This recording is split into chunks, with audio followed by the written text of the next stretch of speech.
Hey everybody, welcome to the Jim Masters Show. Jim Masters here reporting for duty as your host. This is our entertainment lifestyle celebrity talk show series. Our next guest coming up right now for you is a celebrated author extraordinaire. Her name is Christina H. Wilson. There she is right there.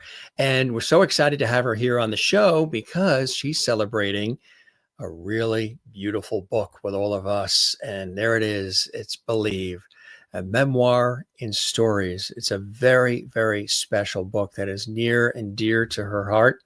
And we're going to talk about it. She's joining us from Boca Raton, Florida. You know, a sickly child, Christina spent a lot of time reading fairy tales, and never would she have imagined her real life would take on the qualities of a true Cinderella story. And that's exactly what happened. And in this book, which is really beautifully written, it's very touching, it's very heartwarming, it's very inspiring as well. The book Believe, she shares a very intimate and personal story of her life and how that Cinderella story took a turn. At the age of 25, Christina meets Jeffrey, a Wall Street titan. Life becomes a whirlwind. They were young, they were in love, they were rich. Life with Jeffrey, a man who lived on his own terms, was consuming and very exciting for them both. I mean, they were really living the dream in such a beautiful way.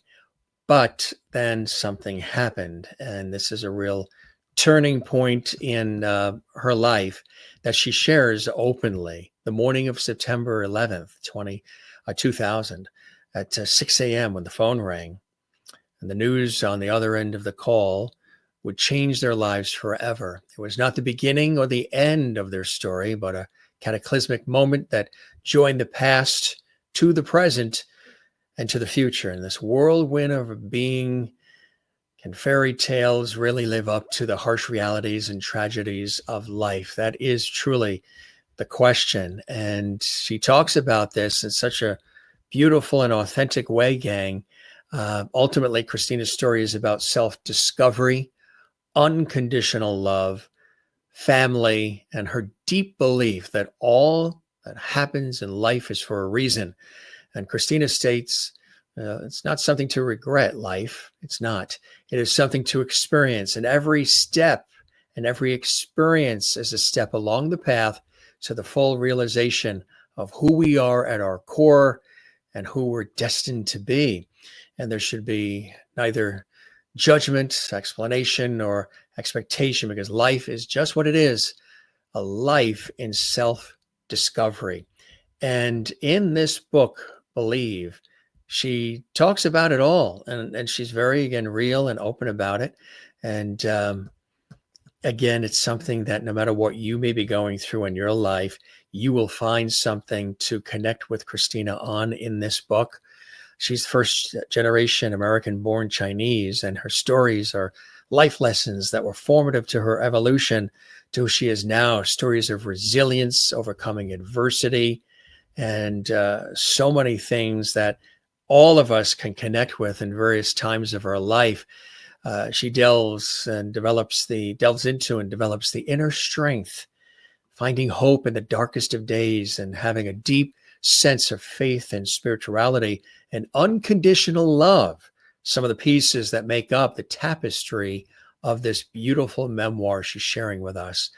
Also co-host of a grief support podcast, she offers comfort and guidance to those who are navigating loss. And many people, all of us deal with it in our lives from time to time. She offers that comfort and guidance. She's also a children's book author, using her creative voice to inspire young minds, which is a beautiful thing to do. And her journey, again, took a profound turn when she was widowed at the age of 37 and left to raise her two young boys alone. A decade later, she found love again with her current husband, blending their multiracial families to create a modern-day Brady Bunch with 5 children. And through the highs and lows, Christina has remained steadfast in her faith and in her belief that transformative power of love is so important. Her life, marked by both fantastical and tragic moments, continues to inspire her work and the lives of those she touches. And she talks about so much of this in Believe. Really, there she is, as a young, this is young Tina. I'm going to tell you who this is right here, young Tina. Yeah, and look at these wonderful photos we have. So meaningful and so important.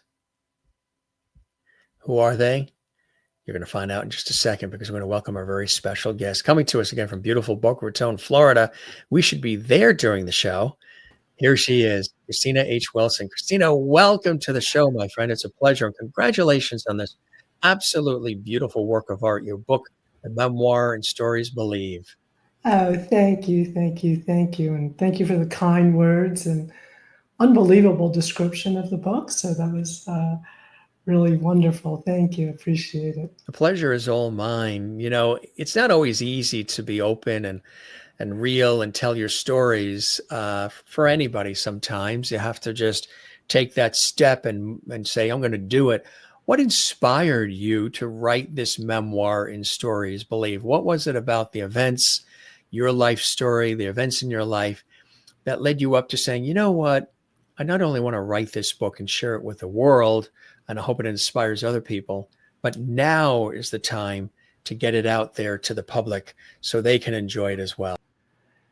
Well, it's funny you asked that. I never expected this to be a book. I started writing the stories after my first husband passed, and I had two little boys, 5 and 7 years old, and I started writing stories about events that were taking place and life lessons that I'd learned through my life, because I thought that one day it would be important for them to know the stories, and I just didn't want them to get lost and forgotten.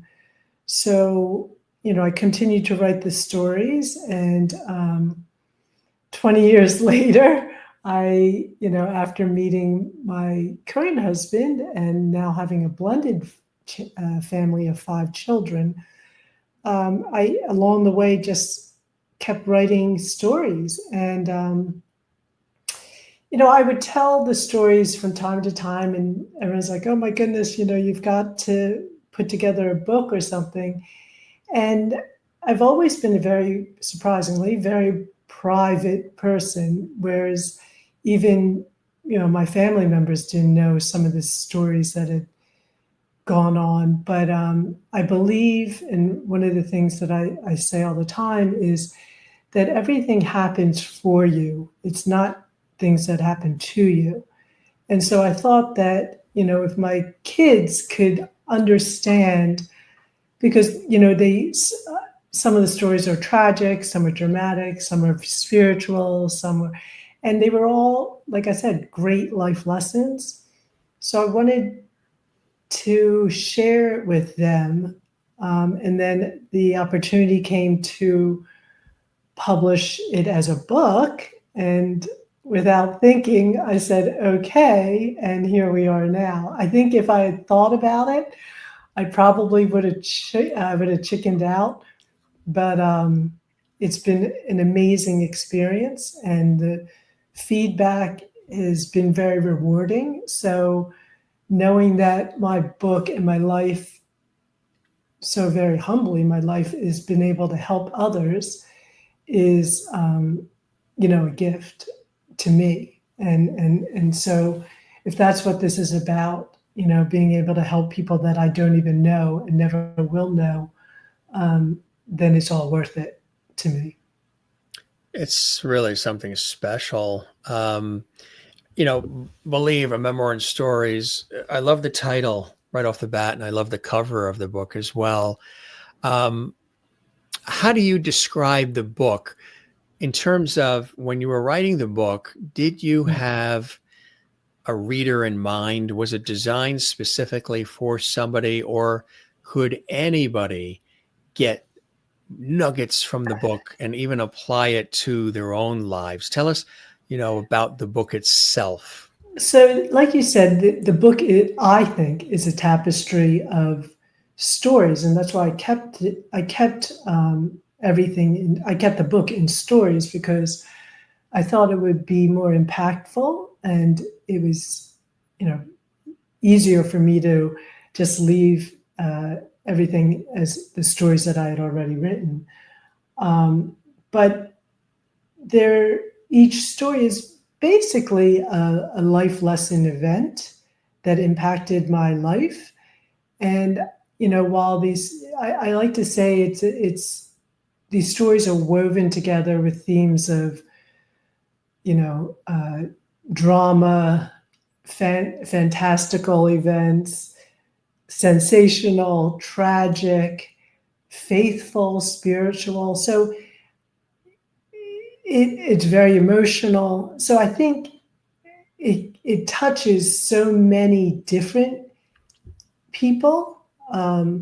It's funny, people have told me that I'm the female Forrest Gump because of all the crazy yet, wonderful things in my life. And so I think there's something for really anyone. I mean, there's themes of grief. Like you said, we all will suffer loss at some point in our life, and it's how you get through it. And, I think that can be helpful for people. The unconditional love, family. There's so many themes that are woven together to create this book. You asked if there was how I came about it. Was I really felt strongly about keeping it in stories because I actually read Trevor Noah's childhood. I guess he calls it a memoir. Can't think of the name right now, and he kept it in stories. And when I read it, I was like, oh wow, this is so easy to read and impactful. And I always, like you said, I grew up reading fairy tales, and fairy tales were short stories. So I think I kept true to who I am and what I like. And so, yeah, I'm very happy that the publisher decided to keep it as stories, because I think it's unique in a way, because it is a memoir, right? So people think, there's beginning, middle, and an end, which there is, but it's more chronological in the line of the stories. How long did it take you to write this book, Believe, Memoir, and Stories? And why is now, again, the right time to release it? I mean, there's so many people that are going through so many things, Yes. and we've all collectively been through a lot in the last few years and continue to. So I think from my perspective, the book is timed beautifully and perfectly. It's inspiring. It shows us, you can get through. You have to believe in yourself, surround yourself with love. You've got to have confidence, resilience, all of that. Do you feel like you were being called to write this, like you're a conduit of energy that was coming in and through and flowing out of you as you were writing the book? And how long did it take to actually put pen to paper and then put that last period on that sentence and be good with that last period when you said, I'm good with it? That's it. I'm done. I can now release this out to the world. Right. It's like it's been a 20-year project, as in writing the stories, and I'm very spiritual and I'm somewhat superstitious, which I got from my father. He was the Chinese side of him was very superstitious, and so interestingly, I was born I just turned 60 this year, and so that means I was born as a wood dragon, and this is the first time that the wood dragon has come back around in Chinese astrology, because it comes around every 60 years. And I thought, how auspicious that I would have the opportunity to, publish a book the same time that I was given birth. This book is being presented to the world, and this book will last much longer than maybe it'll see another wood dragon, hopefully, but I know I'm not seeing another wood dragon. So what are the characteristics of the wood dragon for those who aren't familiar that are watching are like, oh, that sounds fascinating? Well, the dragon, so in the Chinese belief, the dragon is the best it sounds crazy, but it's the best year to have children. So you'll find in China that people try to have babies in the dragon year, because they symbolize strength, power. If you think of a dragon, they're mystical, and we're spiritual. So people think, they're leaders. The traits of a dragon are something that, the Asian people like to, hope that their child will grow up with and become. So, like I said, they try and have babies in a dragon year. So, having this book come out in a dragon year, and I guess wood. I don't know much about it being a wood dragon. I do, it's an element.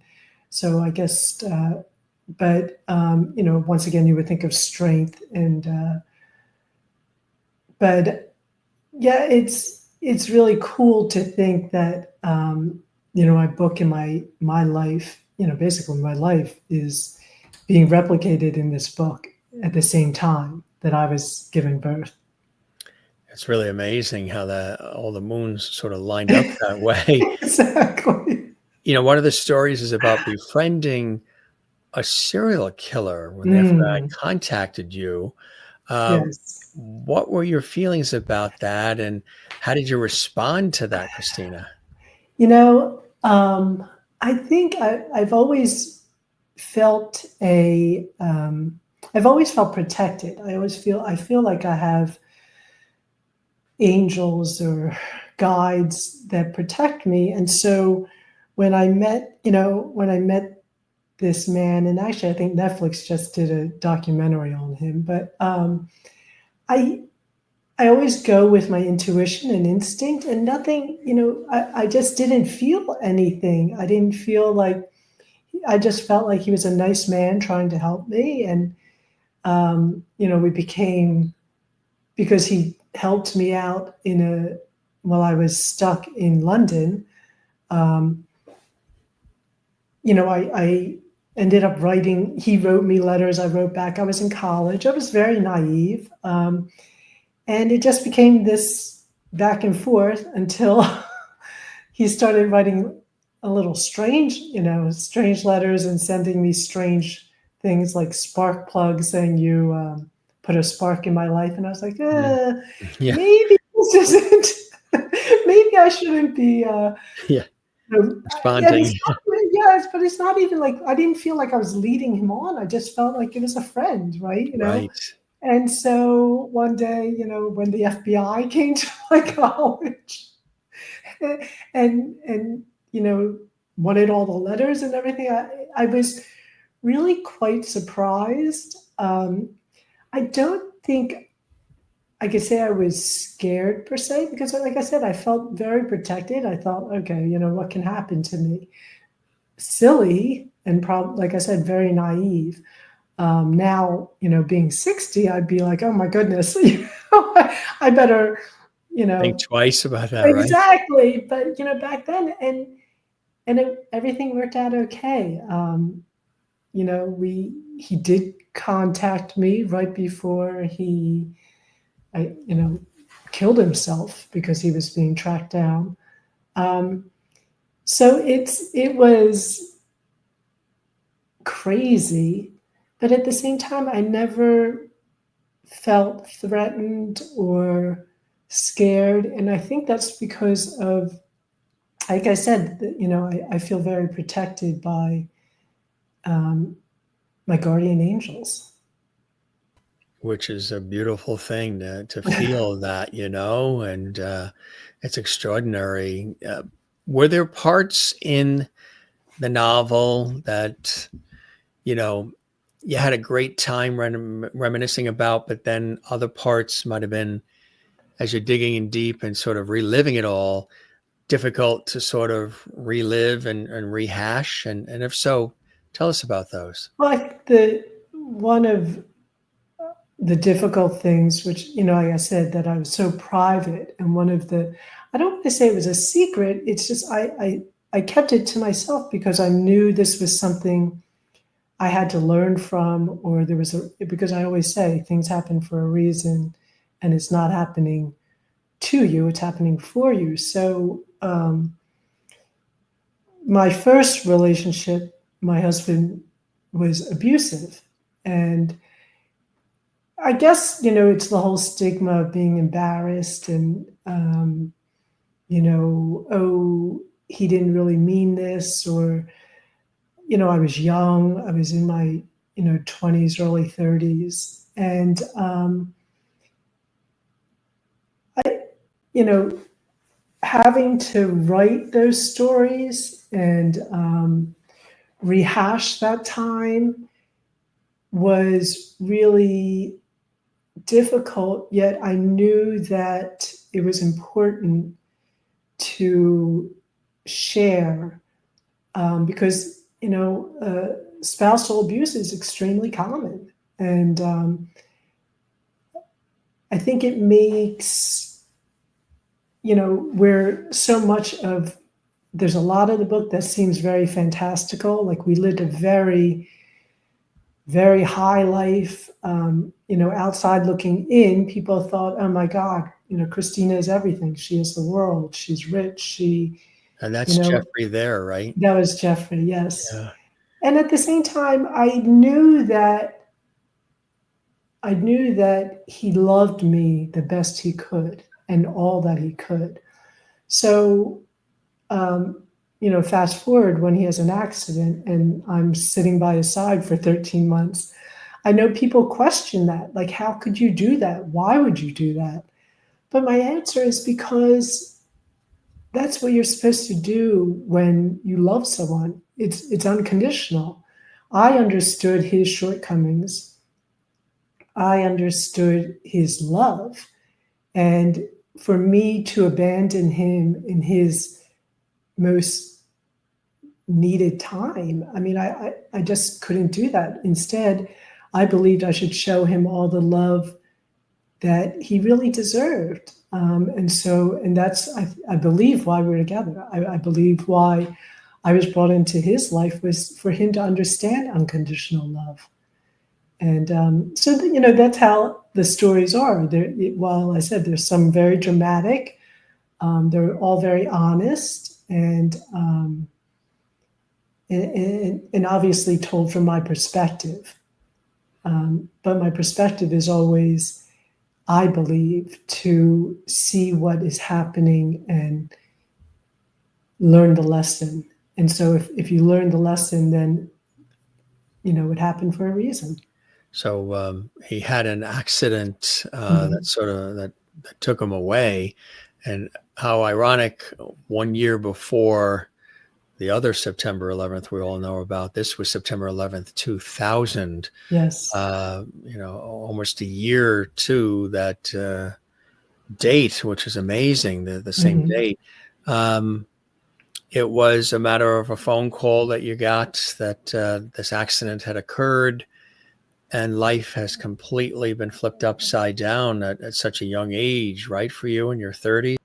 Yes. Yes, it was 30. At the time of the accident, I was 36. We had 2 young children, 4 and 6 at the time. And I think, I say that Jeffrey prepared me for that time in our life because of the hard time he gave me, being abused and, going through therapy and making myself stronger and learning to be more independent, not dependent. It gave me the strength. The tough times gave me the strength to go through what I needed to get through the next 13 months with Jeffrey. And that was trying to bring him back to us. He was in a coma for a long time, then, got to be minimally conscious. But it was, to me, and I think to our children at the time, it was 13 months of just pure love and giving and optimism. So I don't see it as a tragic time, but I see it as a time of beauty of, my kids got to see what dedication means. They got to see, how you fight, you just try and you don't quit. So many lessons were learned during those 13 months. And I gave Jeffrey 13 months of me, in his last 13 months. And that's, really all he really wanted. How did the kids deal with it all? Such a tragic loss, and they're young, and it's not something that anybody can prepare for at any age. But how did Right. how did you help get them through? So I always told them the truth. And even though they were so young, I thought, I'm not going to hold anything back from them. And I would explain things to them in a way they could understand. But if they asked, is daddy going to die? I would say to them, I don't know, because I didn't know. And I never wanted it to be like I said something and then that didn't come true. And then they would question, things that I would tell them in the future. So I was always very honest, but also kids play off of how you are as a parent.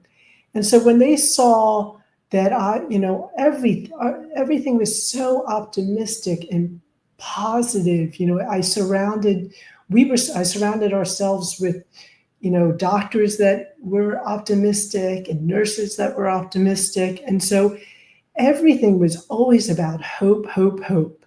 And so the kids didn't, they spent every weekend with us, no matter what state he was in. When he was in ICU, they couldn't see him. But once he was moved out of ICU, they spent every weekend with him.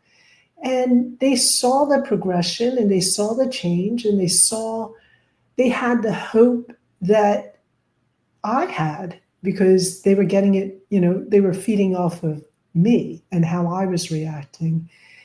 And, I think what it's taught them in life is strength, inner strength and dedication. And, you just don't stop trying, And so, like I said, to some, it sounds like a terrible time, 13 months of your husband being, comatose, minimally conscious. But really, it wasn't. We got to be together. He understood everything we said. So we talked to him and the kids played with him. And it was probably the only time in our life together as a family that we could be the four of us, just us, and it was all about love. So to me, it was a beautiful time. Absolutely, yeah. And how are they doing today, the kids? They're amazing. Like I said, grief is definitely tough to get through, but we've had amazing support. We were in an incredible support group called Hearts and Hope. Unfortunately, it's not here anymore, but yeah, I think going through such adversity and tragedy at a young age has taught them to appreciate life and to see every day as a blessing and not take things for granted. So they're I'm so proud of them, because they're both really compassionate and caring boys, which you don't find all the time. Their friends, tend to go to them for problems, and they're just, and that's what makes me proud, because they have empathy and compassion and love and unconditional love. I've taught them you can't judge, because you never know what someone else is going through. That's exactly right. It becomes relatable, but you don't realize until after, when people write in or they contact or they share various bits and pieces of themselves where they connect with the story, which again it's a beautiful thing. When you look at it all, are there certain bits of nuggets of inspiration, empowerment, and maybe lessons that you hope readers will be left with after they finish reading Believe, a memoir and stories? So I think the ending really wraps it all up. And I think I hope that my readers at the end of the book will get it all. So I think I took all the stories and at the end condensed, just made one last conclusion, which was all the lessons that I had learned through life. And I think because, like I said, because they were in stories, I think they're very easy to read. And sometimes when you read something, it sinks in more than being told, oh, you need to do this, you need to do that. I think when you read something, you envision it and you comprehend it. And so hopefully the lessons that I have in my stories are doing just that. As you're reading it, you're learning this lesson, and then you won't have to learn the lesson through your life, because if you learn the lesson, then hopefully you don't have to go through that life lesson yourself. Very, very true, because you'll have the knowledge and the tools in which to get yourself through. Is there another one in the offing? Do you plan on writing another memoir, maybe a sequel to Believe, maybe a different Ah, topic, or I mean, fiction, maybe? Or I don't know if I could do fiction. I don't know. But I think that um, what has become near and dear to me is helping others through this grief, through the grief process. And so if I was to do something, I could probably easily write a book on grief, maybe with the other women that were in my grief support group. Or, as I say, even though the book had an ending, I'm not done evolving and things aren't going to stop happening for me. So I don't know, maybe maybe do something on stories that are happening now or more recent. And, we'll see. It's a lot. It's a lot to share, to it share is. life in, especially, like I said, it was so private. So being this vulnerable has been very interesting to It me. has. It's sort of could be liberating too, huh? A little bit. It is in cathartic and therapeutic in a way, just like the podcast is for us. It's definitely very therapeutic to be able to share, um, your truth and if that and I think because it's like we learned in our grief support group, you always speak from the I space. So it's not like I'm sitting here preaching, but yet I'm just sharing my experiences and my truth. And I think it makes it easier to, um, I guess, agree with or have your feelings validated um, in when you present in that way. How did the family and friends feel about you being so honest?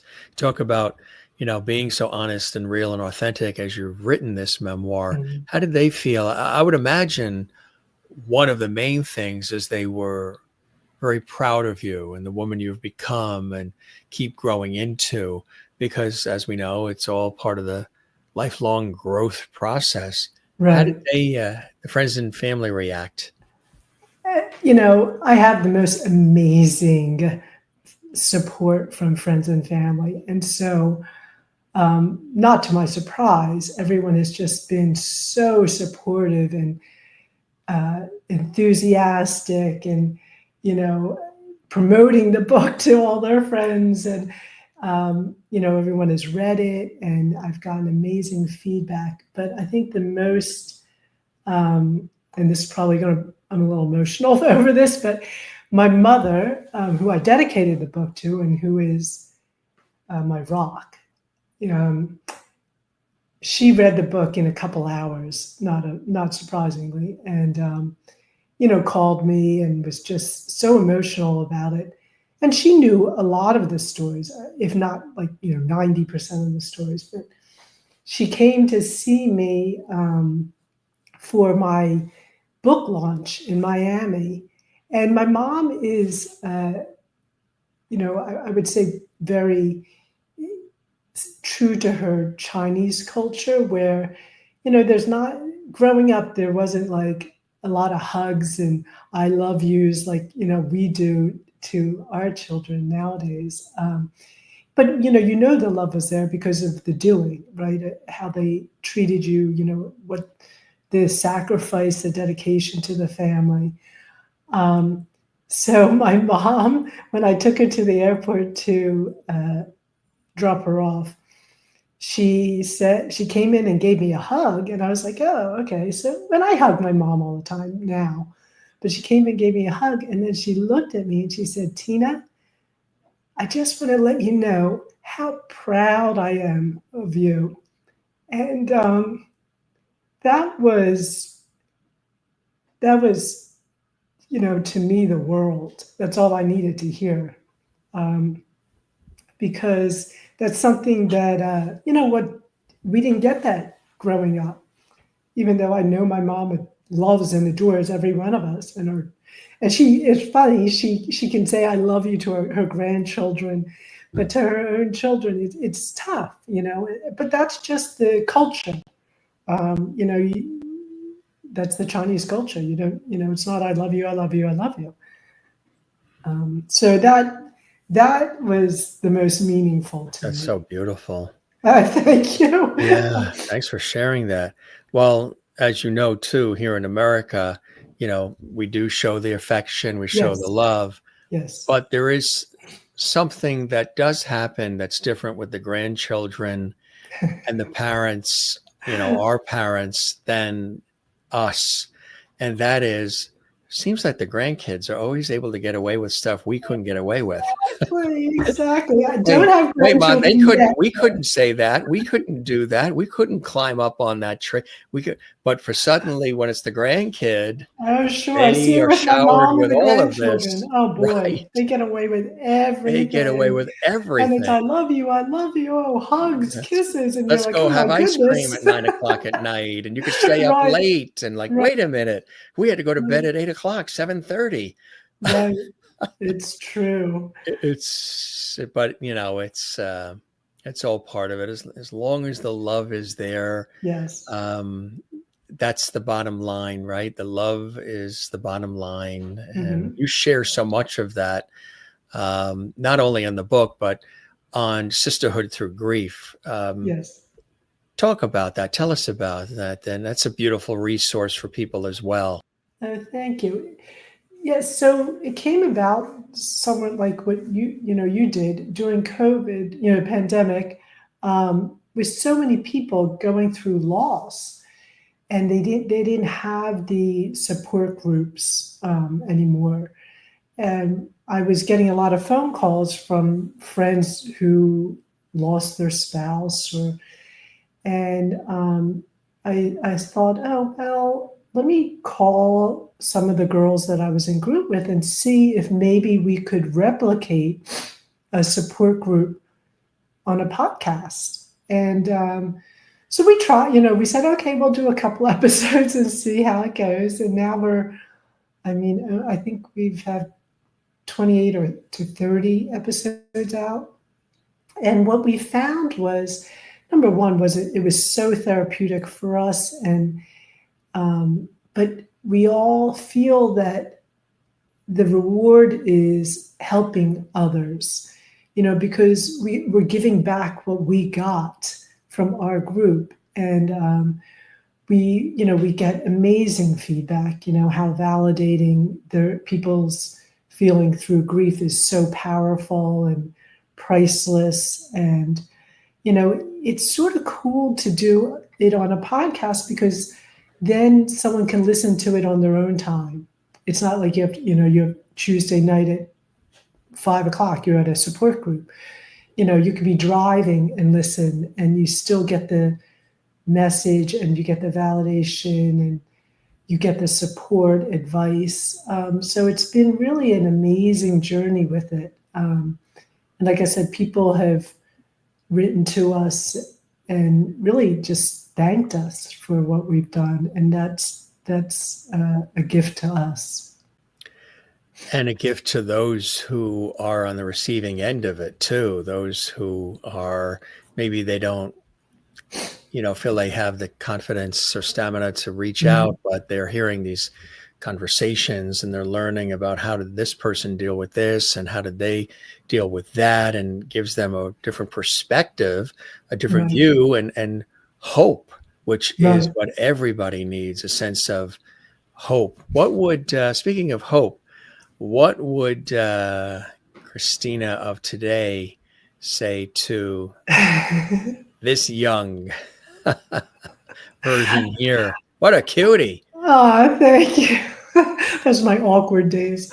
I would say get ready for a wild ride.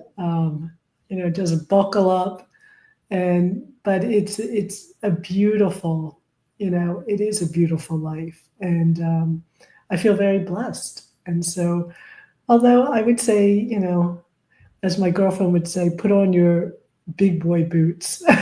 Or big girl boots, I would say. Girl boots, Put and on your it's big going to girl be okay, boots. right? It's going to But it's be all gonna be right. it's all gonna be okay, It is. Now, the being an author, published author, is a beautiful thing and a great accomplishment. Had you been writing for years? Has journalism and writing and short stories been something that's been of interest to you? How Yeah. did this part come your way? And what are other things that you've done in the life of Mhm. Christina, career and otherwise? So, I have never been a writer. I actually, I would never consider myself a good writer. Um, I was much more on the math side of things. And, yeah, it's ironic that I would write a book, but, like I said, I could write stories, but I've always been a huge reader. I love to read. I'm a very avid reader. I read fiction, nonfiction, all different categories of books. And so I think by reading a lot, I've, I love, like I said, I love the art of storytelling. I've loved fairy tales. So I don't know if it's sunken in that to me that I'm actually a published author. It just seems so unreal to me. Like I said, this came about as just one of those things. It's a friend heard that, a friend actually who introduced me to my husband, my current husband, heard that I had these stories and, heard some of them and called a book agent. And Mhm. that's how it Amazing. started. That's how it all fell, into play. Like I said, Developed. I never would have, I never would have had the, I guess, courage to do this. But see, you had, rah, rah, rah folks around you who said, give it Right. a shot. Yeah. It's in you. Believe in yourself to put pen to paper and to make it happen. And through doing that, it's really, you're sharing stories of resilience and overcoming adversity, Yeah. developing inner strength. These are things you hear a lot of people talking about these days, but it's something that, since man and womankind were developed, these are all important things that all of us should have or maximize, develop, or maybe re-plug into if the train went off the track. It's about Mhm. finding hope in the darkest of days, embracing a deep sense of faith, which is important, the Yep. power of unconditional love, the impact of life-altering moments, the fairy tale versus the reality. A lot of people Right. living in fairy tale, and then when reality hits, they don't know how to handle it. And Right. also, like you've had, and I think it's all I had it when I drove alone in a rental car after a television shoot I was on through Death Valley Desert, Mm. Nevada into California in Yep. August heat, Oh, alone in a rental car, something I would never have done, and something pushed some energies, and inner energy, the Mother Nature, the earth, and a divine sort of pushed me in and said, go discover and go be in touch with yourself, not with family, not with friends, not with colleagues, not you need to go into this stripped desert because you're used to East Coast suburbs and lush foliage and ocean and cities and parks and everything. You need to go into a desert where it's stripped to our earth to really have moments with yourself. And it was incredibly impactful because the desert being the opposite of what we have here hmm. in the lush Northeast and the East Coast. And it was self-discovery, Hmm. um, which is amazing, this book, as it was for me driving through Death Valley alone, which is, again, lets you say that you should not live life with regret, Right. I and do. that this too shall pass, and these things that you deal with, it gives you an inner strength, a Yep. resilience, but also what it did for me is it got me to say, you know what? When you're on the airplane, I always said, gee, when they say that in the event of needing oxygen, the masks will drop in front, put it on you first before you help somebody else. And for the longest time, I've always resisted that, saying that sounds greedy and selfish. And Right. Right. love thy neighbor. I mean, you're not Right. supposed to help thy fellow man and all. That's how we were raised, even our Right. family does for one another, puts themselves aside for somebody else who needs something urgent. So Right. it was always hard. I mean, now I realize you do have to put the oxygen on you first Yep. before you help others, because you need the oxygen to help others. So Yes. that was something. And then, that the world will continue to spin on its axis, whether I rescue it and save it all the time and save everyone. And that there's going to be moments where I'm the only one in the room. I'm the only one in Yep. that rental car. I couldn't get family and friends there quick enough to share the journey with me and provide the joy to them. It was a moment where it just happened to me, and these energies sort of pushed me into that desert. Hmm. And there will be times when there's a shooting star that happens in front of you and you're the only Yeah. one that sees it. Yep. These are gifts. Yes. This Definitely. experience you've had, and the writing of the book is a gift for others that experience the book and the writing, but also a gift that has come back to you of self-discovery and everything else Yes. we're talking about. Yes. Without a doubt. And it's allowed me to put everything behind me. It's like I said, I basically closing one chapter of my life, the first 60, and now I have the next how many ahead of me to be excited about. So it is, it's very exciting and very cool. And you've done book launches and book signings and all kinds of things. You love those?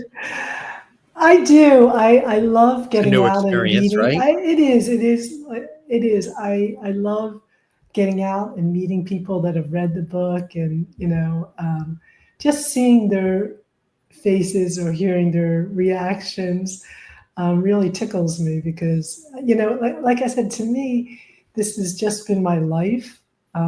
Yeah. But I love that people have connected and um, there's, like you said, there's stories that can connect to all different people, all different, even different sexes. I mean, men have like, oh my God, this is like so amazing. And I'm like, wow, really? And so it's just been, like you said, it is self-discovery, and it's really, really something new, but maybe that's what the next part of my life is supposed to be about. Exactly right. I think it is. I think it is. And there may be another book in the offing.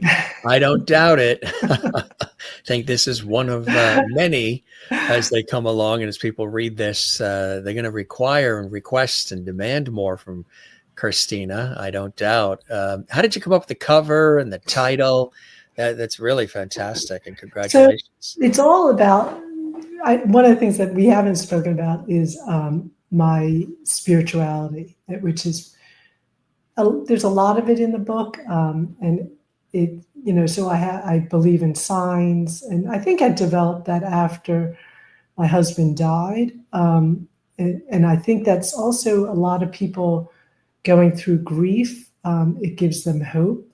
One of our most popular podcast episodes is the one on signs. But so the book is the cover, which I love, and it was a little bit of a process, but we got to where I like it.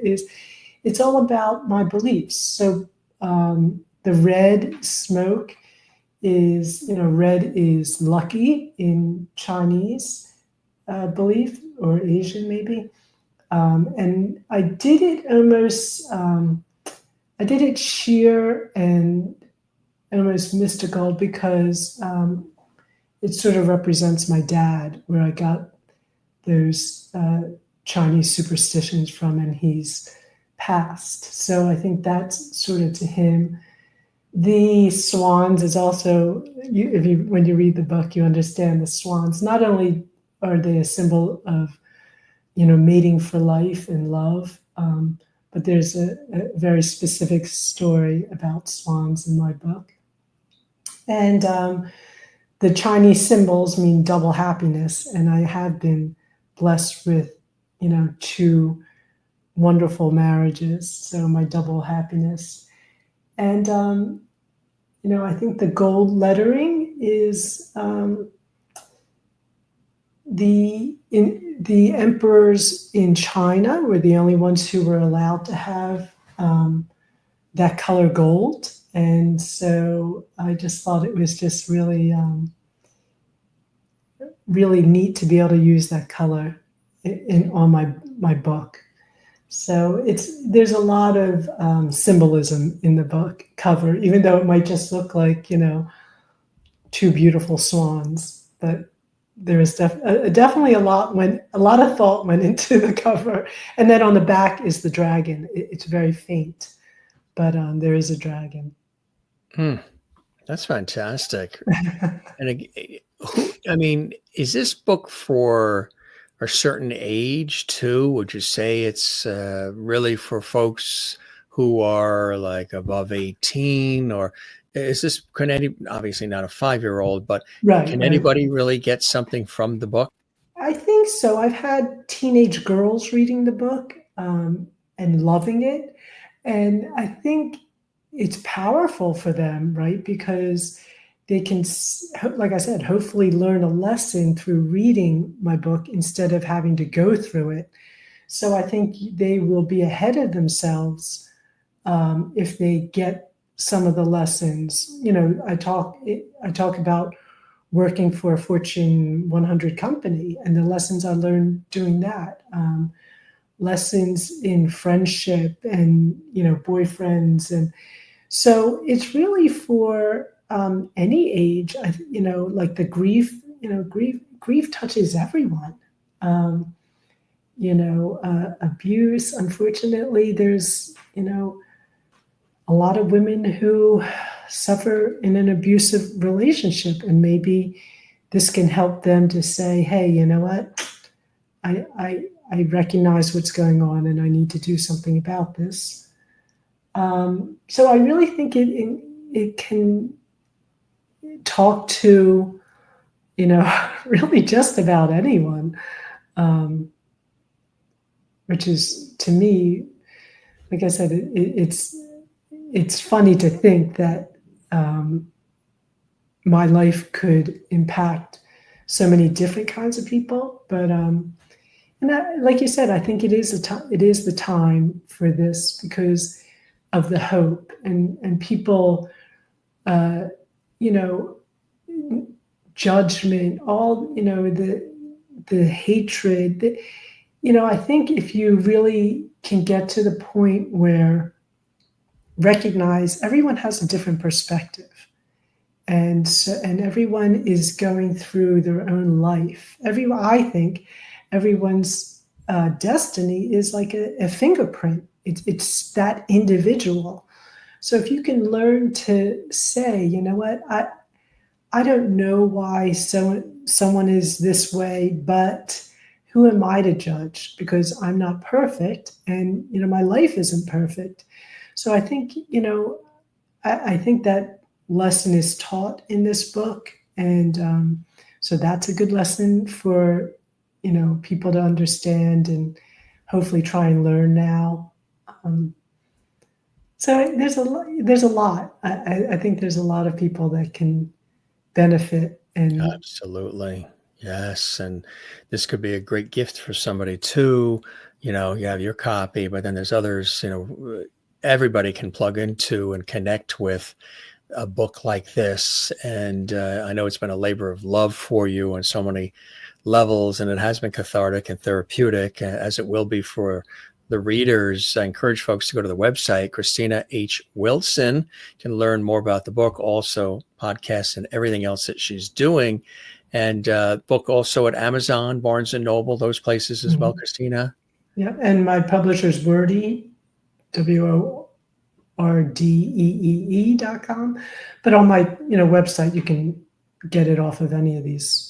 And there's a nice close-up version of it with the swans, and it's very serene. It's very hopeful, and the word believe is like the word hope, the word love. Yes, very, very powerful, and it's a perfect title for this book. I wish you continued success, my friend. This really was a wonderful conversation, not only about the book, but about you and your life, and your authenticity and desire to share and connect, which I think is such a beautiful thing and something we all need to do. And you're going to keep that porch light on for you. We always keep the porch light on for all of our guests. And congratulations on the book, Christina. And I hope, it is received continually, because I know it has been so far. There's so many great, it's critically acclaimed, from even people in the industry. Other writers and authors and journalists have loved it,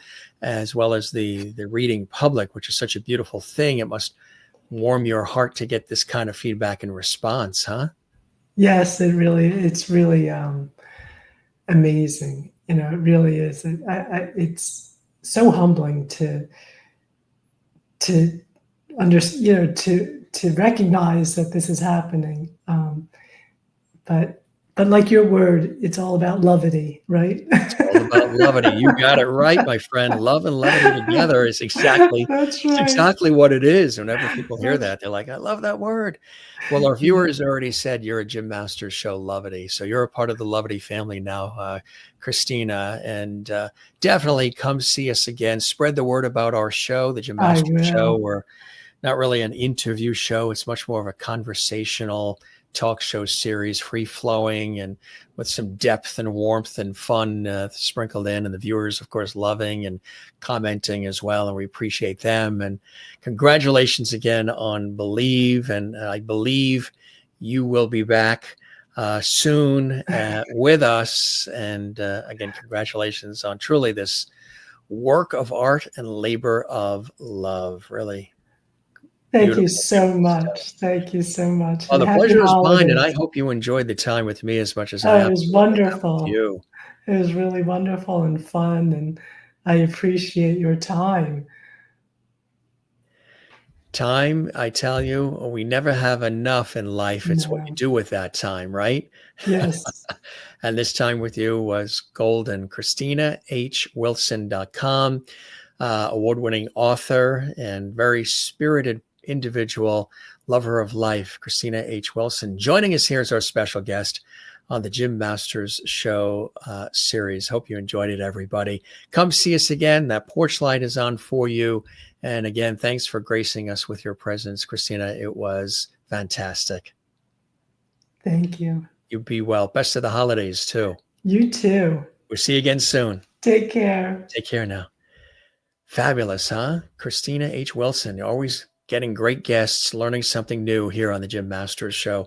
Here is that book again, Really beautiful. That's a great shot, more of a close-up shot with the swans and everything she was describing as far as how the cover was put together and the back of the book and everything, and sharing some intimate pictures too of her life. There's young Tina, and the story, of her family and the kids and losing the first husband and her new life now. And it's really amazing when people take time to share their life in this way and doing it with us here on the Jim Masters Show. I absolutely love it. I know you guys do as well. If you enjoyed this episode and this really meant something to you and you love all the episodes, the uniqueness of what we do here, every guest is something different, bringing something to the table here on our Entertainment Lifestyle Celebrity Talk Show series. Give this episode a thumbs up like. Click the like. There's a like thumbs up on the YouTube channel next to the episode. Click that. Give it a like. Share this episode on your social media. Subscribe to our YouTube channel, Jim Masters TV, where hundreds of episodes are archived. And drop a comment below. Leave a comment right below there for us, right down there. What did you find fascinating about this conversation? Maybe what are some things you want to share about your life? And did this episode maybe give you some different perspective on life and how to handle things that come your way? Develop confidence and self-discovery, inner strength, surviving adversity, whatever the case may be. Share it with us below. Drop a comment. We love interacting with our viewers and our supporters and subscribers here on our show. We thank Christina for joining us here. Amazing, celebrated author extraordinaire. She'll be back. I know she's going to be writing more and inspiring more. Really a delight to have her here, and a delight to have you with us as well, gang. Thanks for watching. This is Jim Masters, your host. Thanking you for your time this time. Till next time. Thanks for all the great comments, the support and love of what we're doing here at the Jim Masters Show, Entertainment Lifestyle Celebrity Talk Show series. We love you all. Don't forget to take time for yourself. Love one another, take care of one another, and do the very same for yourself. We say it all the time. It's very important to do that. Continue your self-discovery. Join us again here on the Jim Masters Show in Lovely Hall. We'll keep the light on for you too, that proverbial porch light we leave on for our guests. We love you all. Thanks for being with us and spending time with us. We appreciate that. We thank Christina and her generosity of time. And we thank you for yours as well, watching all around the world. Engage with us. Let us know how much you enjoy our series and come see us again. We'll keep the light on for you. Be well, everybody. I'm Jim Masters. And cheers. Have a great day.